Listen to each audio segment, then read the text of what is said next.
त्या महिलेनं 3 मार्चला पोलिसांकडे तक्रार दाखल केली.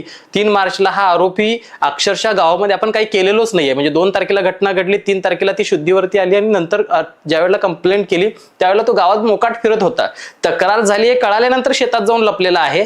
मग नंतर 4 तारखेला पोलिसांनी त्याला अटक केलेली आहे आणि त्याला न्यायालयाच्या माध्यमातून त्यांना कस्टडीमध्ये घेतलेलं आहे.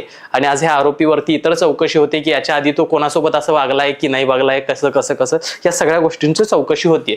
मात्र या घटना घडल्यानंतर लक्षात येतंय, मग स्वारगेटमध्ये घडलेली घटना असू द्यात, अजून ठिकाणी घडलेली घटना असू द्यात, या सगळ्यामध्ये एकच गोष्ट आपल्याला कॉमन दिसतीये की आज मानवी समाजात, मग तो कुटुंबातला माणूस असू दे, बाहेरचा माणूस असू दे किंवा कुठलाही असू दे, शरीर सुख आणि ह्या गोष्टीसाठी विकृतपणाचा कळस गाठणारी एक पिढी, एक समाज तयार होतोय. आणि मग ह्या सगळ्यामध्ये नेमकं हे का होतंय, कशामुळे होतंय? मग मीडियाच्या माध्यमातून येणाऱ्या डोळ्यासमोरच्या गोष्टी असतील त्याच्यामुळे होतंय, की आज मोबाईल प्रत्येकाच्या हातात दिसतोय आणि त्या मोबाईलच्या माध्यमातून कुठल्याही वेबसाईट जाऊन पडताळणं आणि त्यामुळे एक वेगळ्या पद्धतीची मानसिकता तयार होणं आणि त्यातून हे होतंय, असे अनेक प्रश्न अनेकांच्या मनासमोर निर्माण झालेत. याची उत्तरं मिळतील तोपर्यंत मिळतील, परंतु या घटनेचा निषेधच आहे.